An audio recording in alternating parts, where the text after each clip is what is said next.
I got friends that are on the river. That they probably got all your names in the database too. They come all the time, but they if you are homeless, where do you go? Like, if I'm homeless, and is this the only spot to go? You said over there. Is there like? Well, over or is it just homeless and just kind of everywhere? Other side of town. If you go to the east end, they got. Are there other tent cities or? Yeah, there's a big one on River Road if they can ever keep anybody in there. But it's a danger zone too, because the police don't even go in there. Every night somebody's killed somebody. There's one down here just like it too. There's about 50 tents in it, but you have to go all the way down the bike track. You'll see it when you get there because they got a big, huge white tent. You can't miss it. It's sitting out. All the way at the end, you said? Yeah, like going, you know where K&I Bridge is? Well, if you ride that way, you'll see it. Okay. But if you ride that way, you'll see it. It's the oldest bridge in Louisville. It's the first bridge that actually had where cars could go under it and train at the same time. So there's 8 census districts, regions in Louisville that are extra poor. So 50% of America is poor, and in these 9 districts in Louisville, they are extra poor. So we got a higher unemployment level, and we've got greater depths of poverty. You were kind of mentioning like all those different organizations. Are they consistent? Like, do you know them because like only on Thursdays you know you can eat at this spot and Fridays you can eat at that spot, or are you pretty? I know them so much. Are you well fed? Are you? Well, yeah, I'm well fed. I don't starve or nothing. And if I have to go out, in case I just don't want to eat or don't want to cook anything, then I know where the other places are and they're real close and it don't take a whole bunch of time. But if you starve in Louisville, it's because you won't get up and move. There's over 50 places on either end of town that feed all day long. I see people go from one place to one place to one place to one place, and I see they got tapeworms because there's nowhere in the world they can eat that much food. But they can eat from the time they get up at breakfast time all the way until real late at night. They can always eat. The working poor are doing exactly what they're supposed to be doing. They're working 40 hours a week, and they're still finding themselves beneath the poverty line, including in the working poor is 25% of the homeless population. The homeless class has it even worse than the working poor class. 1 out of 4 homeless people are military veterans of American wars for empire, according to the National Coalition for the Homeless. 1 out of 4 homeless are veterans of these United States. The homeless are kicked out of shelters, they're evicted from apartments, or forced out of motel rooms. Louisville's homeless find respite from the mean streets and urban encampments. From the banks of the Ohio River to neighborhoods near the airport, the lowly lay their heads in camps hidden throughout the city. They sleep in tents, eat meals around the campfire, and they help each other survive one day at a time. There's always some place to eat, and there's always some place that'll give you clothes. There's some place that you need help as far as outreach. Like my friend John over here, he's been trying to get his driver's license or his ID for a long time, but he can't get it because he just got out of prison. They keep telling me he needs his birth certificate. What about like housing? Section 8? Section 8, they came down one time, but they had it to where they had 60 openings, but they only wanted the people that was in real bad health. My friend over there, Richard, he just had triple bypass surgery. They put him on the list and then they approved him, and then they said he had to go through some other thing to get it.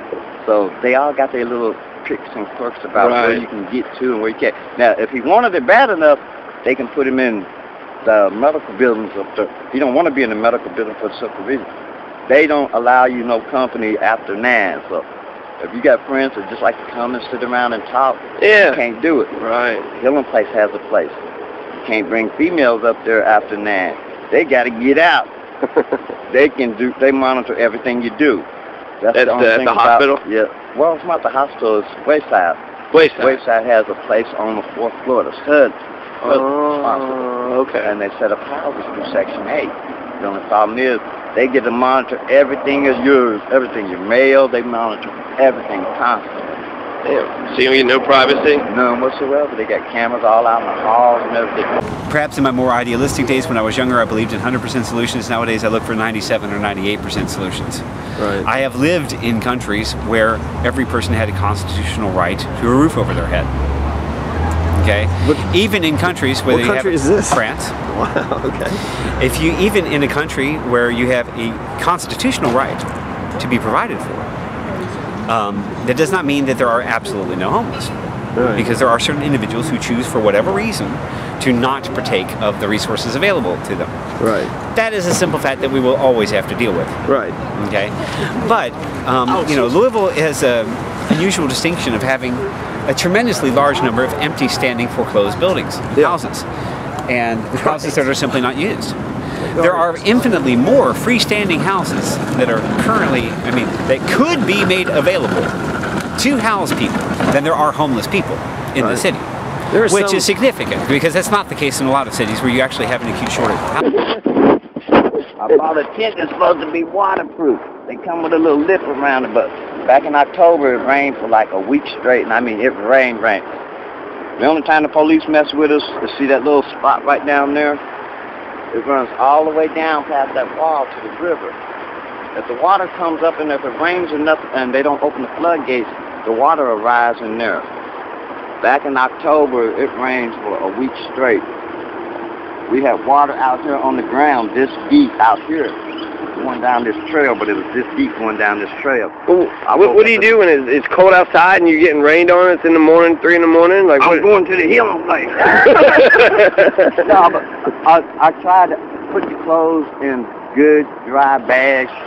Always put everything in bags. Don't keep it in your tent if you got to stay out here, because you're going to learn the hard way. Right. The smaller the tent, the more moisture builds up in the tent. So your clothes will sweat. They're going to get wet that way without ever actually getting no water put on them. They'll get wet and you won't have nothing dry to put on. The most important thing so you can prepare, but I just feel like if you stuck, you know, if it's 3 in the morning, you were telling me, like, you know, you got a thick tent, but 3 in the morning it started raining, you poked a hole and it's water's coming up everywhere. I stayed here though, I didn't go nowhere. I had a friend that went out, I don't know, he probably overdosed, but like he went out in the woods and fell asleep and wound up freezing to death. Like, are you ever afraid of something like that? You know why most people freeze to death? Why? Because they drink. Yeah. You know what a common misperception is behind drinking? What? You drink liquor, you feel warm. Right. What does alcohol do to your blood when you get pulled over? What do they tell you? You're intoxicated, huh? It does a couple things. It thins it, it's a depressant, and... The major thing, though, it thins it. Right. Everybody's got thick blood. There's no such thing as thin blood, but if you thin it out like water, what does water do when it gets around 26 degrees? I think they say it warms you just because it's in your mind. Yeah, that's what it is. That's a false sensation. And that's what you're thinking. You're getting warm, but this whole time you're steadily drinking. It also makes you, dehydrates you too. So. But you're thinning out the blood. So when you thin out the blood, water freezes at 26. Not at 32. 32 you can see snowflakes, but it won't freeze. Water won't freeze. Okay. And the best way to find out... I've never tested it. I believe it. But the best way to find out is go buy your bottle of rubbing alcohol, the green can of rubbing alcohol. Sit it outside when you think it's the coldest day in the world. Sit it outside. It's not supposed to be able to freeze at all because of the chemicals in it. Right. So 26 is when shit's going to freeze. So right. What if it's raining and it's frozen? Have you ever got stuck in a situation like that? When we had that dome, we went... Fuck, there's going to be a winter coming up. I don't think we're going to get a bad winter. You think you'll be all right? Well, fuck, I mean, it's December. It's December. This time last year, there was snow everywhere. I've been down my luck, and when I saw an old super center building that was abandoned, that looked like a mansion to me. I mean, that just seemed like it actually, like, to a person that don't have anything, why have an abandoned building that's just wasting resources? I mean, personally, I think in order to solve that problem, that it gets rather complicated because there's lots of issues involved. I mean, for example, you know, one is the realization that we cannot substitute rights with charity. Yeah. Charity, no matter how much or how giving it is, will never amount to something which can replace people's rights. 729, 6th Street. Saw another. You also got another abandoned building.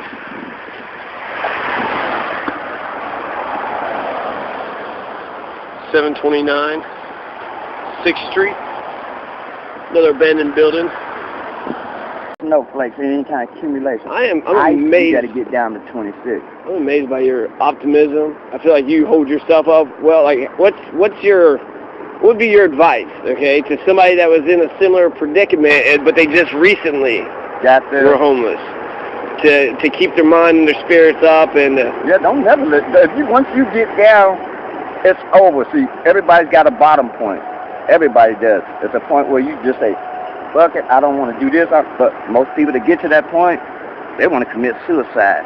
Guess what? You ain't solving no problem, period. I pray to God all the time, and I'm going to stay as happy as I can. I'm in this situation. I ain't going to be here forever, but make the best of it while I'm here.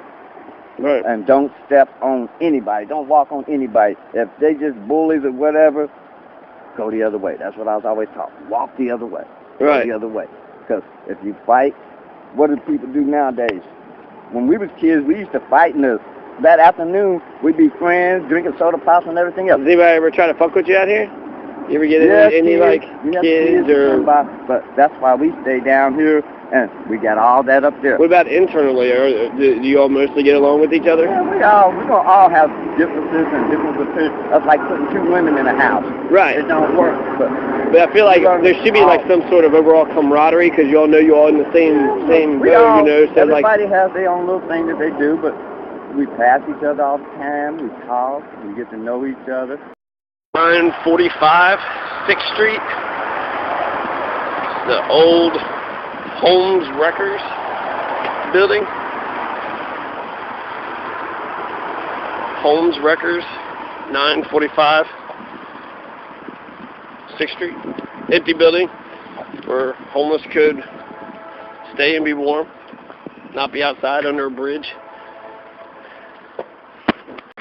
If you can get a cheap place to live, $70 a week in Louisville, it'll probably be roach infested and crack infested and drug infested, and it'll probably just a run down old dump that's not even safe to live in. Entire families live inside a bus, and during the night they hope that the rusted ceilings don't leak whenever it storms. While some homeless choose to not stay in the dangerous and overcrowded shelters, some folks say that the homeless class choose their vagabond lifestyle, which is ludicrous, apathetic, irresponsible, disillusioned, privileged, and completely wrong assertion. That's completely wrong. The homeless do not choose to be out on the streets. Maybe 10% of them do, but the overwhelming majority of homeless are homeless due to their circumstances. That's because poverty is institutionalized. 1031, you got this building here.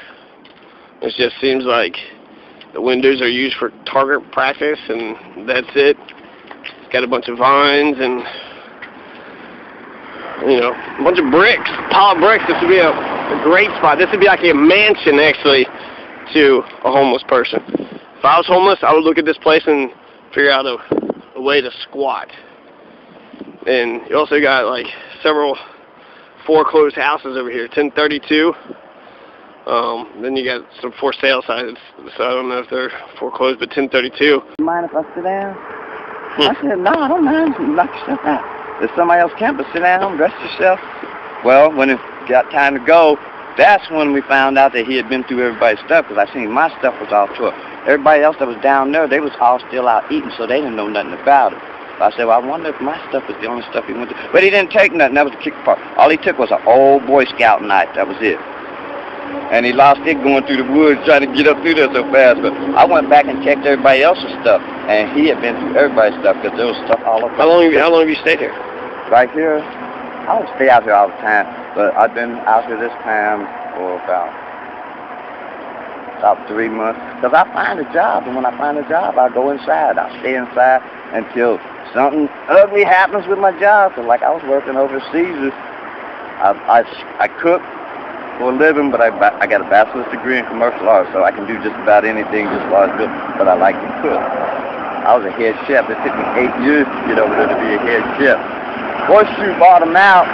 They came in one day and bought us all donuts. The whole 8 years I was there, I ain't never seen them buy no donuts and no free coffee. The Great Recession.